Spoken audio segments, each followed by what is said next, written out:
এই যে শবে বরাত আসছে, ভাগ্যে ভালো কিছু লেখা হয় শবে বরাতে, এই বিশ্বাস থেকে হুমড়ি খেয়ে মানুষ মসজিদে আসে, ঠিক না ঠিক? ভাগ্যে ভালো কিছু লেখা হয় কবে?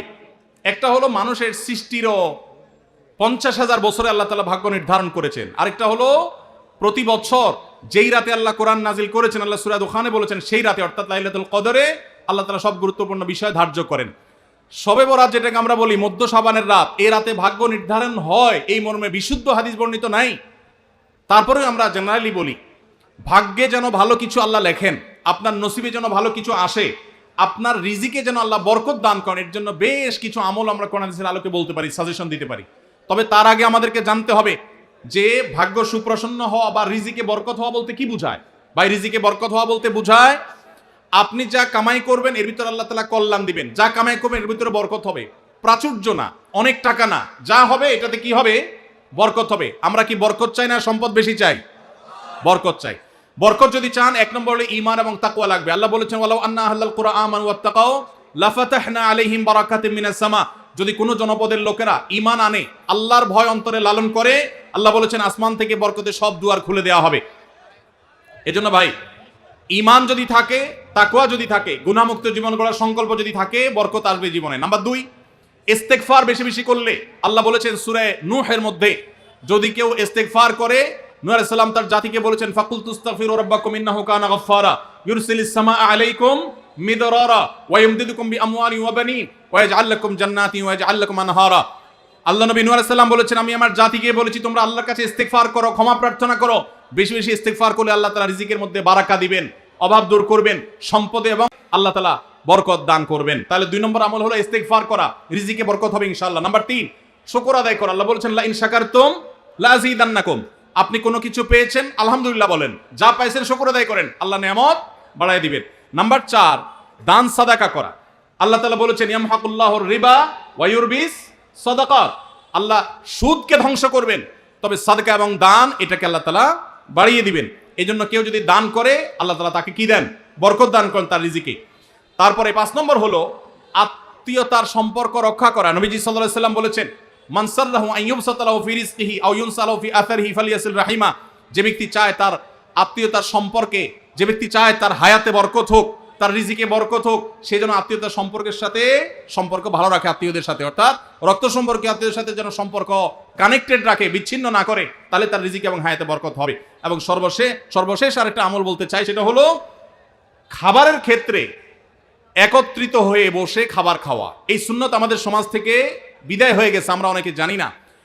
আবু দাউদের একটা হাদিস বর্ণিত হয়েছে, নবীজি সাল্লাল্লাহু আলাইহি ওয়াসাল্লামের কাছে এক ব্যক্তি বললেন হে আল্লাহর রাসূল, আমরা খাই কিন্তু অনেক খাওয়ার পরেও পরিতৃপ্ত হই না, পেট ভরে না, খাবারের চাহিদা পরিপূর্ণ মিটে না, কারণটা কি? নবীজি সাল্লাল্লাহু আলাইহি ওয়াসাল্লাম বলেছেন তোমরা সম্ভবত আলাদা আলাদা প্লেটে খাও, আলাদা আলাদা সিঙ্গেল খাও। তখন নবীজি সাল্লাল্লাহু আলাইহি ওয়াসাল্লাম বলেছেন তোমরা সবাই একসাথে খানা খাবে, আল্লাহ তাআলা তোমাদের খাবারে বরকত দান করবেন। একসাথে খানা খাবে এবং বিসমিল্লাহ বলে খাবে, এই 2টা কাজ করলে আল্লাহ তাআলা তোমাদের খাবারে বরকত দান করবেন। এজন্য ভাইরা বাসা বাড়িতে এক প্লেটে স্বামী স্ত্রী 2জন আছেন, এক প্লেটে খাবেন, বাচ্চাদেরকে নিয়ে বড় প্লেট নিয়ে খানা খাবেন, এটা সুন্নত। নবীজি সাল্লাল্লাহু আলাইহি ওয়াসাল্লাম উৎসাহ দিয়েছেন, কিন্তু আমাদের সমাজ থেকে এটা এখন হারিয়ে গেছে, নাই বললে চলে। আমরা সবাই যার যার মতো খানা খাই। এজন্য এই কাজটাও আমাদের আমলে, আমাদের রিজিকে, আমাদের হায়াতে বরকত এনে দিবে ইনশাআল্লাহ। সুদে টাকা লাগায় এমন ব্যক্তি সমাজে বিচার করে, তার বিধান কি? সুদে টাকা লাগায় এইরকম আসামি থাকলে তার নিজেরই তো বিচার করা উচিত, সে আবার কিসের বিচার করবে? মুসলমানদের সমাজে হারামখোররা কখনো বিচারকের আসনে বসতে পারা উচিত না।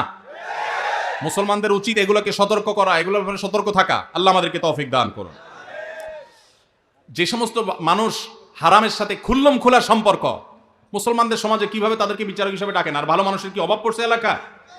সুদখোর ছাড়া ভালো মানুষ কি নাই এলাকায়? তাহলে কেন সুদখোরকে দিয়ে বিচার করতে হবে? যে আল্লাহর ভয় যার মধ্যে নাই, সে কিভাবে ন্যায়সঙ্গতভাবে বিচার করবে? কিভাবে আশা করা যায়? আল্লাহ আমাদের ভাইদেরকে সবাইকে হেদায়েত দান করুন। যারা সুদের কারবারে জড়িয়ে আছেন, আল্লাহর ভয়ে হারাম থেকে সরে আসুন। আইডি কার্ড ও পাসপোর্ট বানানোর কাজ করা হালাল নাকি হারাম? আইডি কার্ড বা পাসপোর্টের কাজ, অর্থাৎ কারোর আইডি কার্ড পাসপোর্ট লাগবে, সেটার জন্য কাগজপত্র রেডি করলেন, অনলাইনে ফর্ম ফিল আপ করে দিলেন, এসব কাজ করে আপনি ফি নিলেন, এটা জায়েজ আছে। কিন্তু আপনি আইডি কার্ড এবং পাসপোর্ট অবৈধ উপায়ে যেটা পাওয়ার কথা না সেটা পাওয়াই দিবেন, যেটা 10 দিনে পাওয়ার কথা সেটা 5 দিনে পাওয়াই দিবেন। এই রকম করে যদি আপনি অফিসারদের সাথে তলে তলে লিঙ্ক করে ঘুষের লাইন করে আর ক্লায়েন্টের কাছ থেকে টাকা নেন, তাহলে সেই উপার্জন আপনার হারাম। কথা কি বুঝাতে পারছি? একটা হলো যে আপনার একটা দোকান আছে, কম্পিউটারের দোকান আছে, নেট সার্ভিস আছে, আপনি অনলাইনে ফর্ম ফিল আপ করে দিলেন, কাগজপত্র আগায় জোগায় দিলেন, এটার জন্য ফি আপনি 2000 4000 আপনি নিতে পারবেন। কিন্তু আপনি ক্লায়েন্টের কাছ থেকে অতিরিক্ত টাকা নিয়ে ওই পাসপোর্ট অফিসার, এনআইডি কার্ডের ওই অফিসারে আপনি ঘুষ দিলেন, দিয়া আপনি কাজটা করে আনলেন। এই ঘুষের কারবার করে অবৈধ কাজ করলেন, আগের দেরির কাজ আগের করাইলেন, লাইন ব্রেক করাইলেন, নানামুখী যে শয়তানিগুলো আমার দেশে হয়, অবৈধ কাজ হয়, এগুলোর জন্য যদি টাকা লেনদেন করেন তাহলে আপনার এই ব্যবসা হালাল হবে না। সর্বশেষ প্রশ্ন, আকিকা না দিলে কি শিশুর বিপদ কাটে না? আকিকা না দিলে শিশুর বিপদ কাটে না এমন কোনো কথা কোরআন হাদিসে নাই। তবে আকিকা দেওয়া এটা গুরুত্বপূর্ণ একটা আমল। আল্লাহ কাউকে পুত্র সন্তান দান করলে 2টি ছাগল, আর কন্যা সন্তান দান করলে 1টি ছাগল জবে করা, এটা নবীজি সাল্লাল্লাহু আলাইহি সাল্লামের সুন্নাহ। এটা জন্মের 7ম দিনে, না হলে 14তম দিনে, না হলে 21তম দিনে করবেন। সেটাও যদি কোনো কারণে না হয়, পরে যে কোনো সময় করলেও আদায় হয়ে যাবে। এমনকি কারো শিশুকালে যদি আকিকা দেওয়া না হয়, বড় হওয়ার পরে তার আকিকা দিলেও আদায় হয়ে যাবে। এই আকিকা এটা না দিলে যে বিপদ কাটে না এরকম কোনো কথা নাই। তবে হ্যাঁ, বিভিন্ন হাদিসে নবী সাল্লাল্লাহু আলাইহি সাল্লাম বলেছেন, কুল্লু গুলামিন মুরতাহানুন বিআকিকাতিহি, বাচ্চার এটা আকিকার উপরে সে অনেকটা ডিপেন্ডেন্ট থাকে। এই হাদিসের ব্যাখ্যায় অনেক মুহাদ্দিসরা বলেছেন, আকিকা না দিলে, আকিকা দেওয়ার ফলে সে বিভিন্ন ক্ষয়ক্ষতি থেকে বেঁচে থাকতো। অনেকে বলেছেন শয়তানের কুমন্ত্রণা থেকে বেঁচে থাকে আকিকার মাধ্যমে, এটা থেকে সে আর বাঁচতে পারে না, ওই ক্ষতি তাকে স্পর্শ করার সম্ভাবনা থাকে। তবে কেউ আকিকা দিতে পারলো না, অন্য কোনো আমল করলো তার সন্তানের জন্য, আল্লাহ তাআলা তাকে সেভ করতে পারেন। এমন কোনো কথা নাই যে আকিকা না দিলেই তার সন্তানের বিপদ কাটবে না। তবে আকিকা দেওয়া উচিত, এর মাধ্যমে সন্তান নানাভাবে উপকৃত হয়, নানাভাবে সেভ থাকে, নিরাপদে থাকে। আল্লাহ আমাদের যাদের সামর্থ্য দিচ্ছে তাদেরকে আমল করার তৌফিক দান করুন।